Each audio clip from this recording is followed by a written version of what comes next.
Thank you, Dr. Francine. What do I know?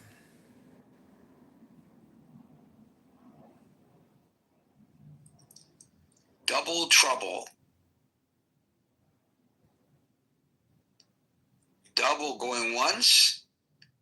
Oh, can you hear me? Can you hear me? Now we can. So sorry. Oh, let me step outside. I gotta. Okay, sorry. I was just. Never mind. Gary, thank you for having me on your stage. I just wanted to say, I think something that still amazes me. Trump entered the political arena in 2016, and it's like people are still surprised at his tactics and everything. But I would just say with this Epstein thing, consider what he is holding. Like it's so visible. His entire base is angry. They want him to release the files. All of the Republican congressmen want the files released. The Democrats, I bet you, are sort of 50-50 about it, but they're doing it because they think it's politically convenient. I would bet you that Trump doesn't actually care, like himself personally, if they get released. But imagine the leverage he's holding over somebody or some small group of people. Just imagine.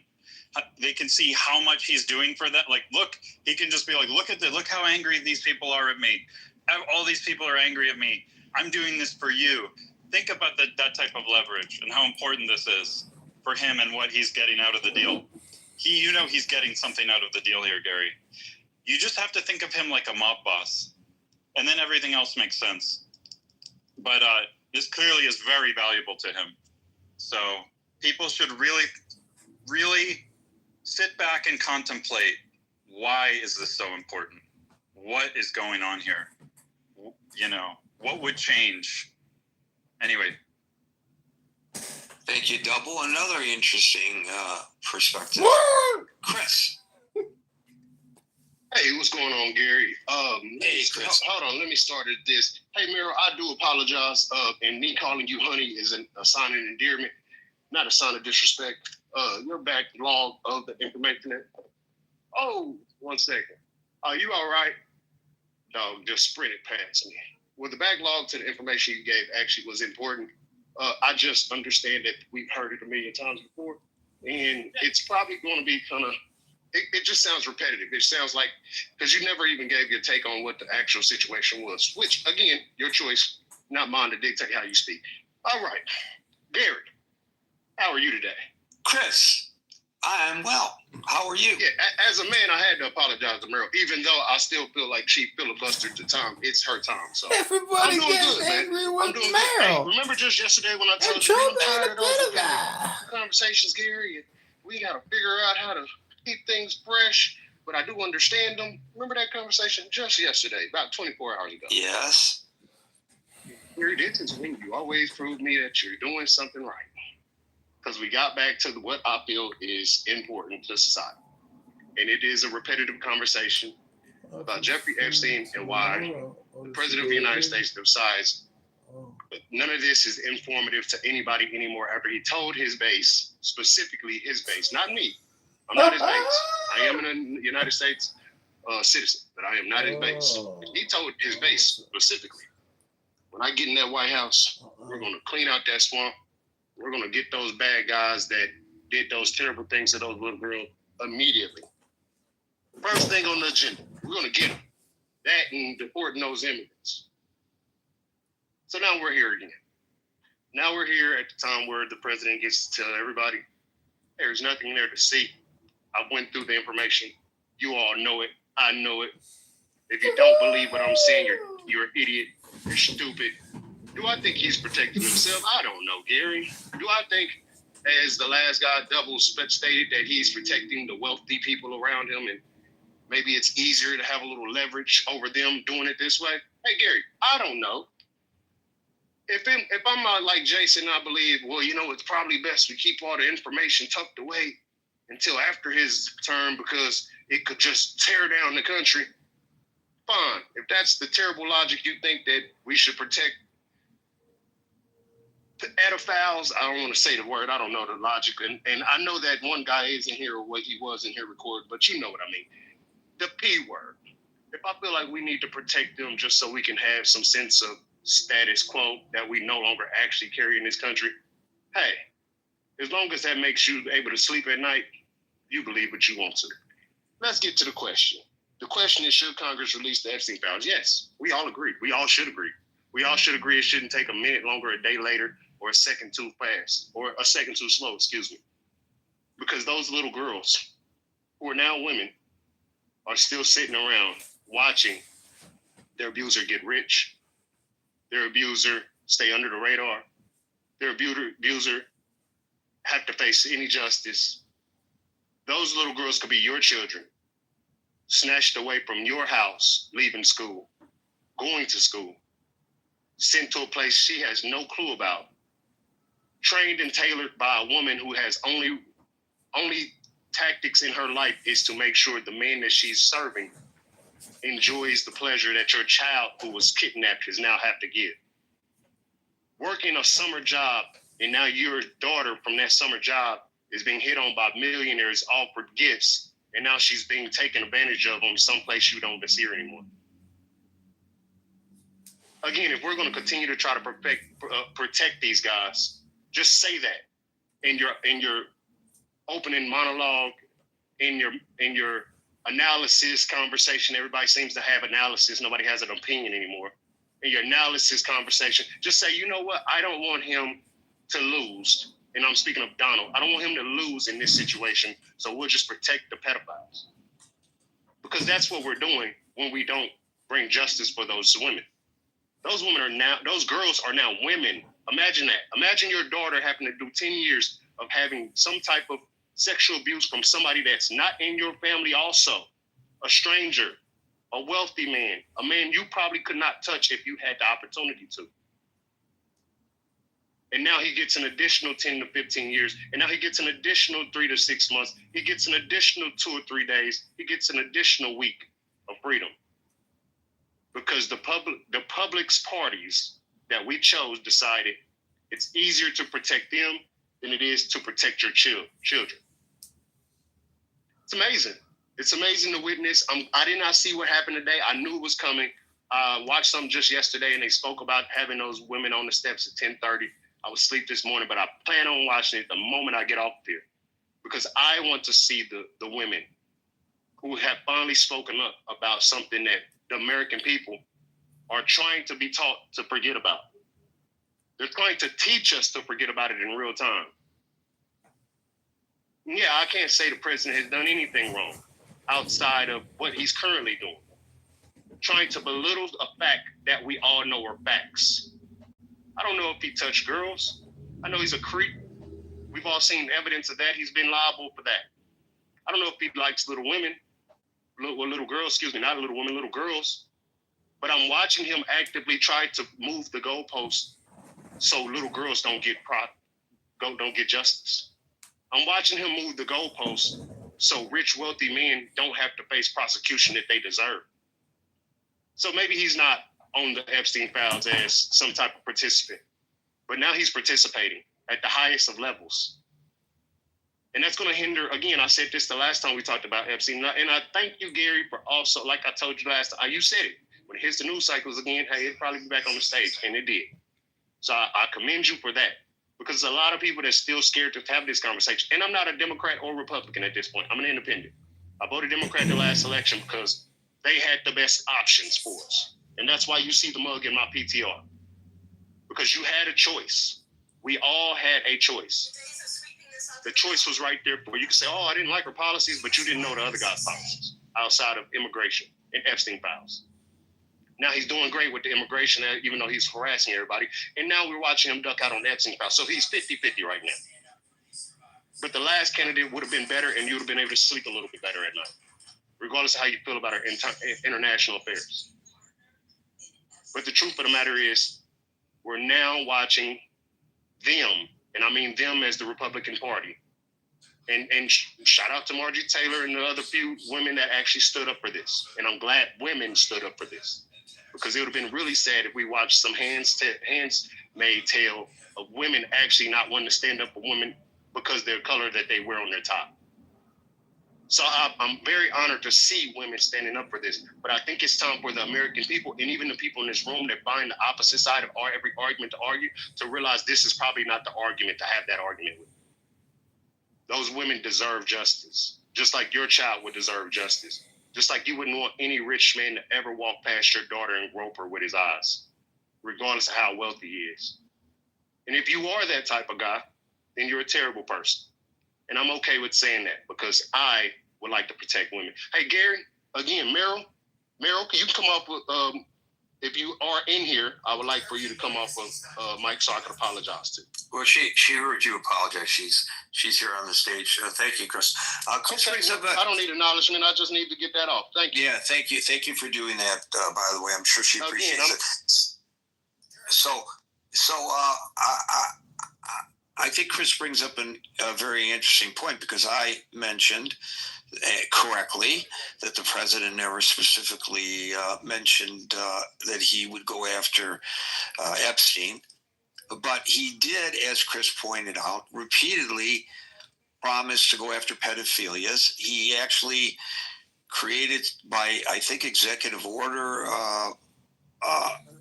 some programs in the Justice Department during his first term of office. He later pledged to go after pedophile rings and traffickers. He did say in 2020 that he was, quote, saving the world from a satanic pedophile cult, close quote. Now, I don't know where we've ever seen publicly such evidence of a pedophilia cult verified than what we are seeing today with these women coming forward and with the convictions of Epstein and Maxwell. This is not a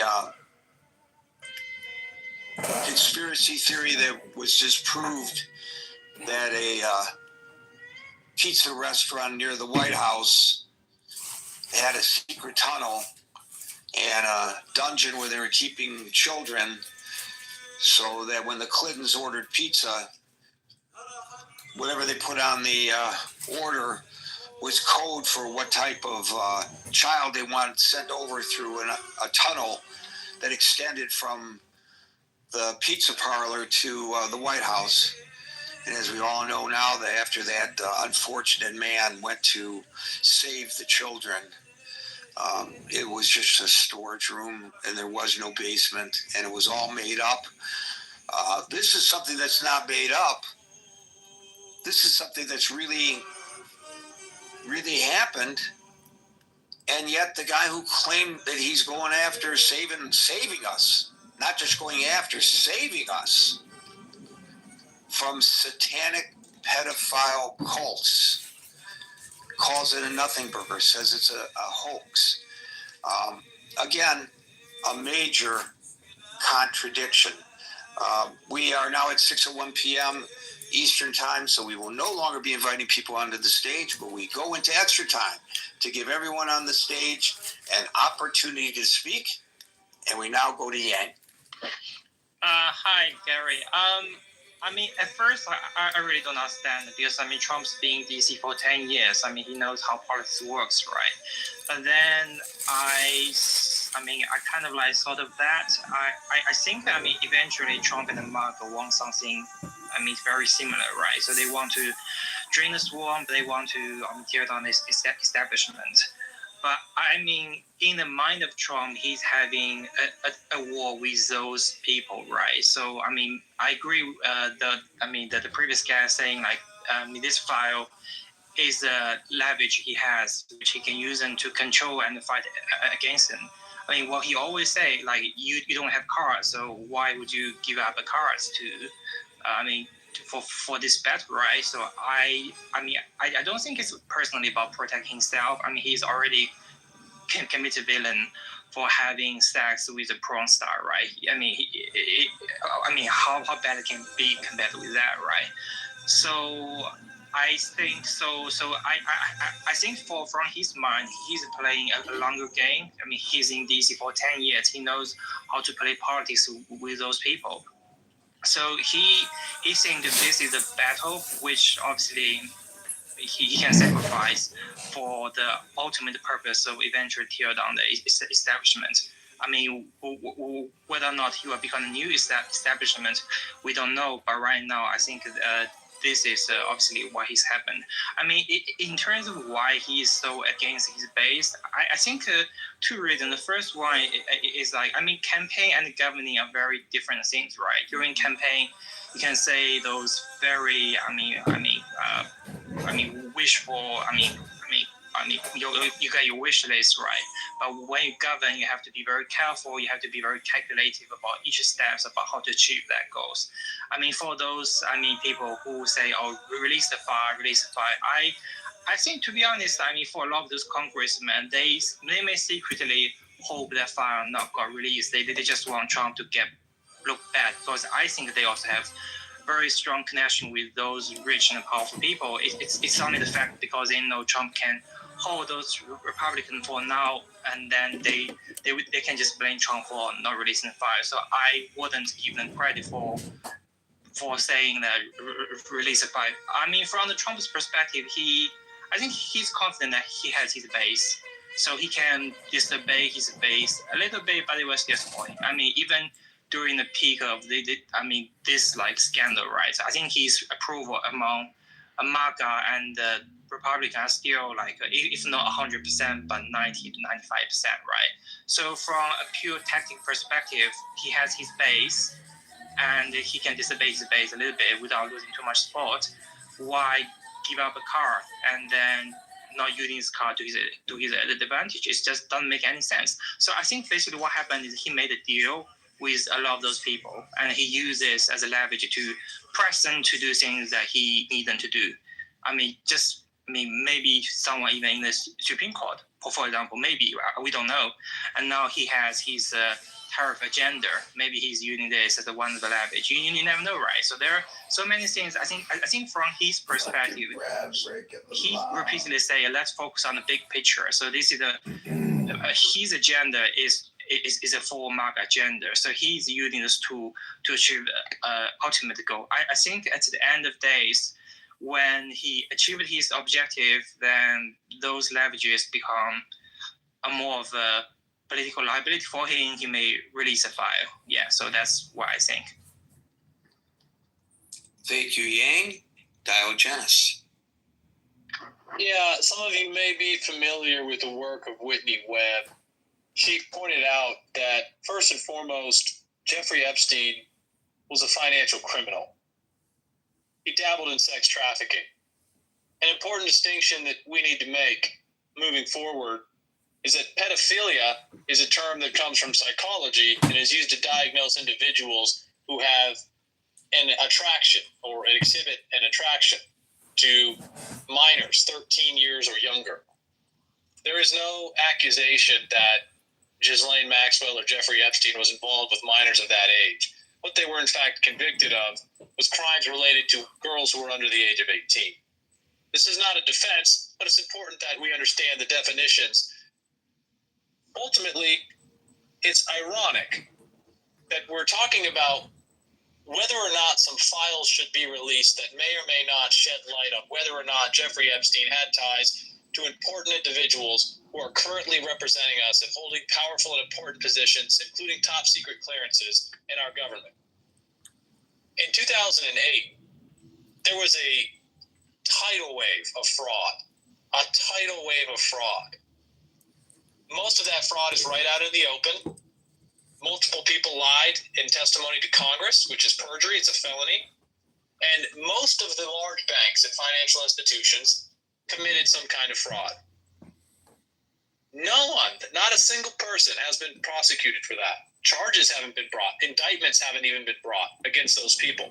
And so I do want to stress to listeners who are sitting here wringing hands and clutching pearls about whether or not some files should or should not be released and why Trump may or may not suddenly have reversed his position on this, that even if the files were released today, and the file said clearly these people were involved, which they won't. They couldn't. The so-called files could only ever be evidence.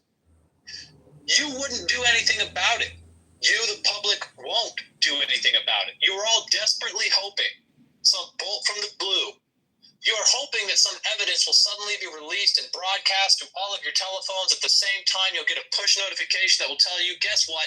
Jeffrey Epstein was a pedophile. Not just someone who engaged in inappropriate grooming behaviors with women who worked for him, but he was actually a pedophile. And here's video evidence. Verified video evidence of him raping children. Now we're going to do something about it. So how do you know what people, how do you know what people in this room or in the general public are hoping for? You have no idea of knowing what I, Alan, Merrill, Howard, Scott, Dismal, David, and Jane are hoping for. So get off your high horse and make your commentary without trying to put words in the mouths of other people here, all of whom are very good at articulating their feelings and do not need your help to do so. You don't need to be offended or defensive about this. It's a fact. I am not being defensive about it. I am telling you that it is offensive to think that you are in a position to speak on behalf of these other people. If you want to ask people what they feel and what they hope will occur if these files are released, that's fine. But don't try to speak on their behalf. Speak on your behalf.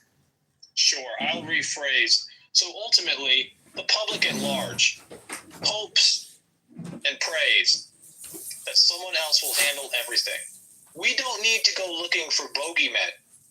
We don't need to go looking for hidden evidence of felonies. Some of the most unjust things that have happened in recent history happened right out in the open, and they were financial crimes. They remain unprosecuted. There are no conversations about the failure to prosecute. What does that have to do with this? So if you're going to keep interrupting me, I will, because I'm moderating, and I am moderating. And sometimes the moderation requires when people fall off track to redirect them. And so if I'm incorrect in me asking you to redirect, you can tell me so, but what does that have to do with this? Are you trying to throw in whataboutism to try to take us off the topic at hand, or are you actually attempting to make a point that someone might learn something from? I don't understand. So let me help you understand, Gary. You are looking for bogeymen right now. Okay, thank you very much for after I asked you to not speak on people's behalf, speaking on my behalf. Who the hell are you to tell me what I'm doing, what I am looking for? I just got through telling you, ask. Don't tell me what I'm looking for. And by the way, sir, since you tried to lecture us, by the way, Alan, you're next.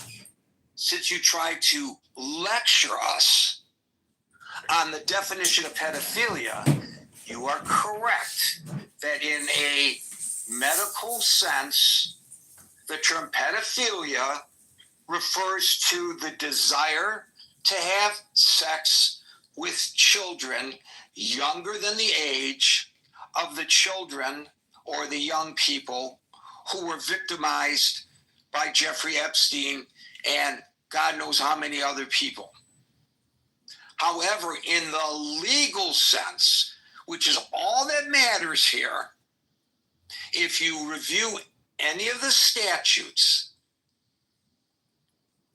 go to any of the federal statutes, go to any of the state statutes, having sex with a minor who, under the definition of the statute in the jurisdiction involved, who is under the age of consent,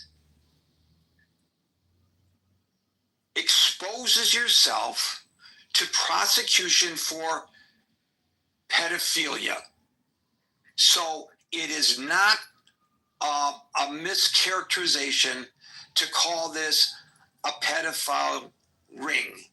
But thank you for at least pointing out you are correct that in a medical sense, you are absolutely right.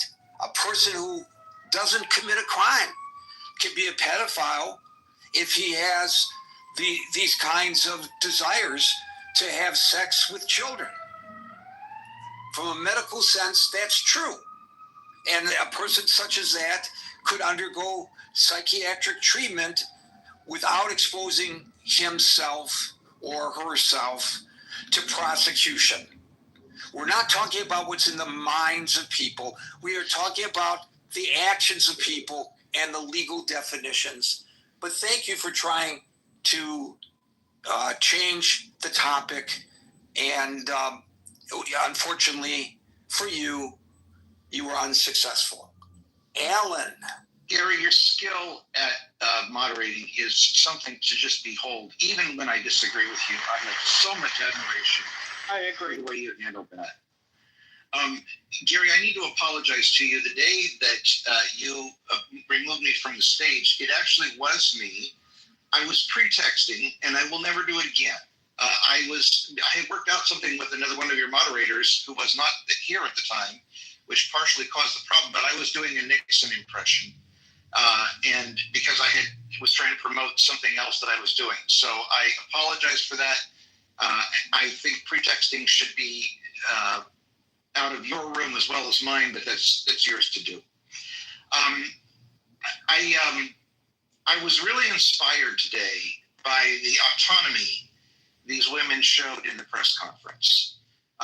They are going to take control of their situation regardless of what the president does, and that is great. And I think we should all recognize that the only way when you're powerless to have power is to just fucking take the power. I am not at all scared. Of course, I'm not really a Democrat. I'm actually a Republican in hiding, but I'm not at all scared that the Democrats are going to be found out in the Epstein files because the Democratic Party is not a cult. Well, unlike the Republican Party, which is a cult. And I'm not saying every Republican is a cultist, but clearly these women who are signing these petitions now, like Boebert and Green, sure, they need the cover, but it doesn't matter if they don't get the final signature. And so I think Mike Johnson is a coward, and I think he has demonstrated his lack of concern for America's women. And I think that if we get the full number of signatures, I'll have more respect for Boebert and Marjorie Taylor Greene. But right now, if you count noses, it doesn't really matter, right? Does that make sense? Well, I really love your initial comment that you respect, and I didn't mention this, and I'm glad you did, because I was remiss for not making this observation. You respect the autonomy of these women who are taking control of the narrative and taking the control of their lives and not waiting for Congress or waiting for the president to do the right thing. Their comment that, basically, F you, if you're not going to release the information, we'll compile our own list and try to stop us because you can't, because we are too strong in numbers. And again, I just think it was terrific that several of the women, when they went to the microphone, called on other victims to step forward. And I bet some of them will. They may not publicly step forward, but I bet they contact that attorney. I hope they do. I pray they do. It'll be good for them if they can do anything to take control of their lives back, because when something like this happens, as several of the women pointed out, the therapy that they had to go under, part of their life is stripped away from them that will never be returned. Imagine if it was your daughter or my granddaughter, God forbid. They would change their personalities forever. These women are rising above one of the worst kinds of adversity anybody can experience, and bravo to them. And I'm glad you pointed that out with regard to Mike Johnson. it's become abundantly clear in this case and in all the others that the one thing Mike Johnson wants more than anything else is to remain Speaker of the House.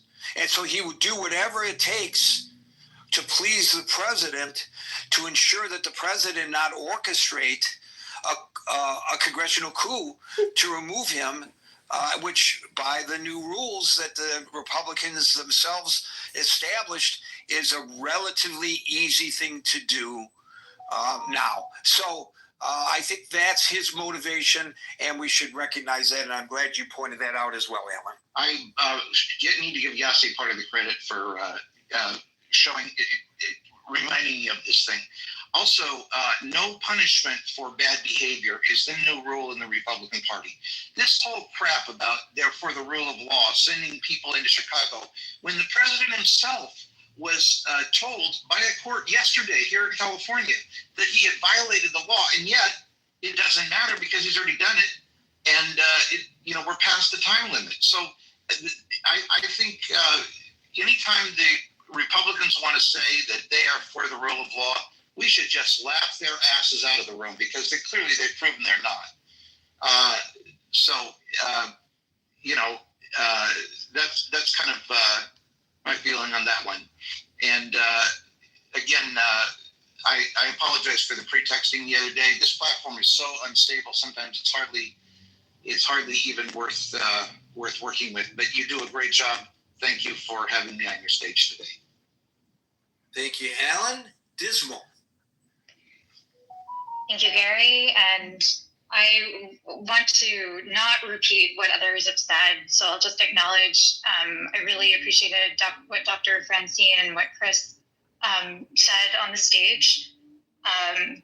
I will agree with Alan. I think that the women that showed up today not only demonstrated bravery because many of them did face direct threats, harassment, and attempts to discredit their stories and other kinds of intimidation that were designed to keep the truth hidden. And it reveals a terrifying abuse of power. And that extends beyond the original crimes, but on their ability to actually get and receive justice. But I think just because you brought him up, Mike Johnson, initially on the Epstein files, his story was he wanted maximum transparency. And he then converted with balancing privacy for the victims. And what happened, I have to applaud basically the supporters that brought these women to Congress, because these women have now upended that story, that narrative that he wanted to paint, that he's protecting the women, because he can't now state that when the women themselves, the victims, are actually demanding the transparency. So I think that was actually a brilliant move. But what I wanted to actually raise is my concern with what the Epstein story has done with regards to Trump's decision making and that of leadership, because I think in recent months we've witnessed a very troubling pattern where whenever there are sensitive issues like the resurfacing of the Epstein case entering the public narrative, instead of addressing the matter directly and thoughtfully, there seems to be this attempt to basically divert public and media attention by making bold and swift actions, like the sudden military strikes on Iranian nuclear sites in June, or the aggressive attention, even today, for example, the move for deploying the National Guard to Chicago was made during the actual conference that was occurring. The timing just suggests that there is this unwillingness to make fully deliberated decisions. And that's what concerns me, especially with regard to how are we spending taxpayer dollars, and what does this mean for national security as a whole? I think we need to, for the health and welfare of our society, we need to call into question how these decisions are being made. We need far more oversight, unfortunately, than what our current members of Congress have been offering. And if this could create more concern and more oversight by creating this wedge issue, getting people that have been thus far very avid supporters of Trump to say, wait a second, he hasn't been very transparent on these issues, so maybe we need to scrutinize others. I'm all for it. I honestly, this wasn't something that I've been tracking as closely. My understanding from discussing this issue with others is that there have been podcasts going on about this issue for years. And to be quite, I mean, this just wasn't something I had been tracking. So I don't want to pretend that I was an expert. I'm sort of listening to the stories unfold now. I care more about the broader decisions for our country, and I just don't want there to be a haphazard decision made just to create and divert our attention from this issue. Thank you. Thank you, Dismal. And for those who are trying to get up on the stage, I appreciate your interest, but we're past the time where we can bring folks on the stage. However, feel free to click on the link above, join the chat on Facebook Messenger, and make your feelings known there. David. Thank you. I missed a lot of it, but thank you for the topic. And to the person who used 2008, I think the only minors that were hurt by that were the ones that lost their inheritance. But to use that as a comparison is so apples and oranges that it's upsetting to even hear it. I don't have it in front of me. I'm in the car, but when I read, I think it was the FBI or whoever opened Epstein's safe after he was unalived. There is evidence in that safe of thousands, maybe tens of thousands of pictures, digital CD-ROMs, money, records. There's enough in there to put a definite answer to what happened and who did it, just from what the FBI has there. And that's all I'm going to say. Thank you. Yeah, nobody is interested in revealing the names of the victims or, God forbid, the images of the victims. We want to know who the perpetrators are. And by the way, the more I think about Diogenes' diatribe, how do I pronounce that? One of them is right. Diatribe, thank you. The more I find it offensive because it's dismissive of the concerns for the victims. Just totally dismissive. And how can we, any of us, be like that? I just don't understand. And I want to say really quickly, I mean, just because he died, certain victims were about to get some monetary compensation, and that vanished with his death. There was a huge amount of money in that estate, certainly that should have gone to the victim. So there's a lot there to deal with. You are correct. Thanks for bringing these issues up in a very succinct manner. Meryl, you get the last word. Jane. Is Jane still on stage? Nope. I don't want to take up her time. Okay. Very quickly, Chris was right. I did forget to say that to address yes, I do want Congress to release the files. Yes, no, I don't. To the other gentleman, I do not hope and pray for whatever it is that he thought I was praying for. And I do, regarding Congress, I think, and victims, I think we forget, and I tried to make this point. Those victims were also victimized by Ms. Maxwell. And our president, this president, interfered with the actual, what the intent of the sentence was. And that was just one more. Some of those victims did testify, and that was just one more attack on those victims, because it's also given her the opportunity to say they are all lying. So I wanted to make that very clear. Thank you. Thank you, Meryl.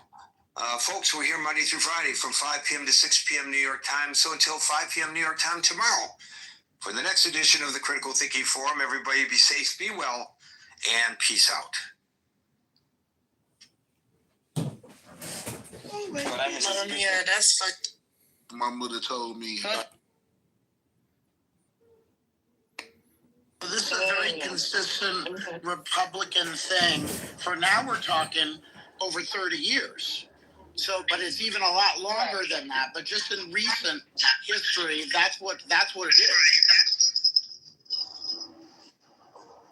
And then there are things that they do subtly, like Ramona mentioned, voter ID, which is a very exclusively Republican effort to disenfranchise people from voting. There's also gerrymandering, which moves around districts and makes it funnel people into certain areas where it's difficult for them to get to vote. Locally, there will be instances where areas where Black folks disproportionately vote, voter machines happen to be limited and or not work. I know here in Georgia, there were instances in certain places where the cords to the machines were missing for a great deal of time, and the machines weren't on. Now, that may not seem like an issue to you or I or some of us, but when you're waiting in line for 3 to 4 plus hours to vote, you get discouraged from going to vote, even if you actually did make the effort to go out and do that. And if those people don't leave, even if they say, hey, listen, you can come back, there's still a chance that less people are going to come back than were here. Right. So those are all underhanded things to keep people from voting. On the other side of it, and I think I may be taking for granted what we have here in Georgia, or more specifically in Atlanta. But during the pandemic and during the 2020 election, they opened up State Farm Arena where the Hawks play, and had voters machines during early voting where people could go and vote. And that is what made the difference in Georgia, as far as I'm concerned. Among a number of other things where they dump money into local projects like Georgia Voter Project, Georgia Black Voters, Stacey Abrams program. So there is a number of things that can happen in order to do that. It's just that they pass laws now where you can't even take people water while they're waiting in line. So, you know, just little things like that to keep people from voting. So there is a pronounced effort to do that. And I'm sure in Louisiana, I'm sure it's much worse. So it's not inane. I mean, some of it is that they're just choosing not to go vote, but there is a reason. Okay, so with all that in mind, just like when we talk about the perpetuance for Black people to commit crimes and we get sentenced more harsher than other people, and we have these conversations, and I have these conversations with, my children and their friends. I said, if that's the case, don't commit crimes. I mean, why are we having this conversation right now? You understand the assignment, so to keep your ass away from that situation, point blank, period. So I'm just trying to figure out in the same vein, we got issues, and if this making it harder for us to vote, then we have to come together as a community. I don't know that community. See, it's hard for me to talk on other people's shit. I try not to, because I'm not there and I don't know the hardships. But people who live there do know the hardships, and they need to try to figure out a way. If people want to vote, because do they want to vote? You know what I'm saying? Because I want to Google the turnout for the last election, and I can't because I'm driving. I'll Google when I get home. I can tell you this, it's really, really low. Yeah. It's really low. It's low for a number of reasons. I mean, again, it's not just one thing. I get you. I understand. Yeah. You got brothers who have felonies who can't go and vote. Well, they're eliminated. Okay, let's put them on the side. Or you've got people who just don't have access to vehicles. If my voting place is more than a few miles from me. Yeah. So the way that we try to balance that here is you. As a matter of fact, more specifically, Jeezy took some buses into the hood. Yeah, that's what I was getting ready to say. Yeah. And put people on buses to go and vote during a state election. So that was just one example. I'm just giving that because people know who he is. That's a pronounced effort. That's a very direct effort to get people not only registered, but to get them actually participating in the process in general.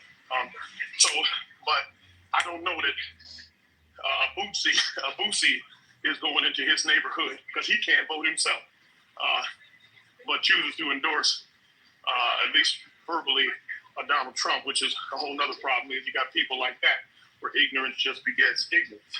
Mm-hmm. People are telling people that do listen to him that voting is not something that's advantageous for us. So there's a number of things. It ain't just one thing, but some people do go vote. It's just not. You're just not trying to get everybody to vote. You're just trying to discourage. You're just trying to discourage as many people as you can. It's not an all or nothing thing. It's just picking off numbers here and there. It's a numbers game. Lisa, I got a question. Yeah. If you need an ID to vote, then people need to be out here, and there needs to be community outreach so that you can get access to get that ID. It should become at no charge so that you can participate in the process, okay? Mm-hmm. Because they're making you have an ID in order to participate, then they should be able to provide you with said ID. Period. That's it. Wait, they should be providing you? They should be making it possible that you are able to get the documentation that you need to go and vote if they're making it mandatory that you have that information in order to vote. You know what? I don't know if anybody's done this. Hey, how y'all doing? Welcome, and have a good day. I don't know if anybody ever voted for yourself. Like, did you manually change the names of the candidates and just put your name on every freaking category? Has anyone ever done that before? So what also happens during the process is actually there are different people. Our lieutenant governor and our secretary of state, who at one point was Brian Kemp, scrubs voter rolls. So if you've been on the roll for too long and haven't voted, they just want to take you off. Yeah. And then you have to go and re-register again. Again, it's just every little bit counts. That's all it means. It's a heavy little effort. Counts to take one more person off the rolls to vote. Because why? Because these people generally don't vote for us anyway. So what do we care that they vote? Yeah, Raffensperger just scrubbed the voting rolls again here. He just did it. Well, there's a consensus because go ahead, brother. Go ahead. There's a consensus because you have to understand that even though you have multiple demographics, nationalities voting for such candidate, right? Whatever that is, whether it's a local election, whether it's you know what I'm saying?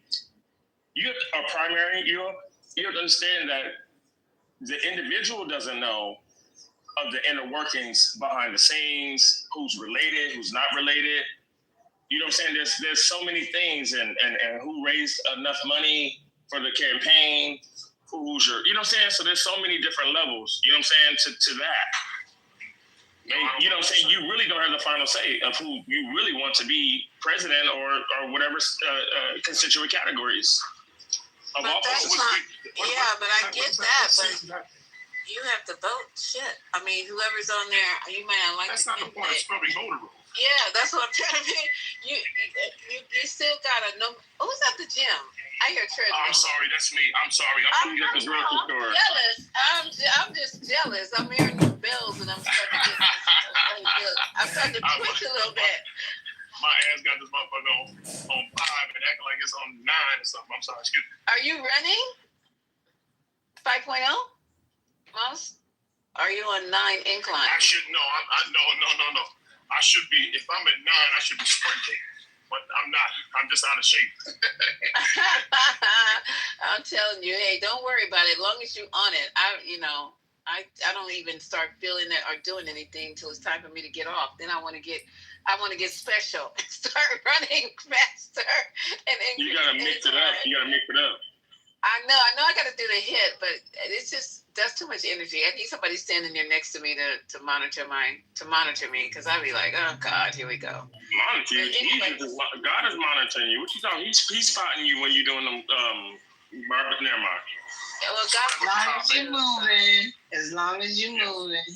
Lisa, I just want to say, I check my voter registration every 3 to 4 months because they are scrubbing the voter registration. Yes, ma'am. Right. So I check mine every 3 to 4 months and make sure I'm still registered. And I've been registered since I was 18. So why don't you guys do some PSAs? Because it seemed like, you know what, guys, I'm going to be very honest with you. Maybe I should wait till I get to the 420 to start talking like this. But, you know, I'm really getting so sick and tired of the excuses.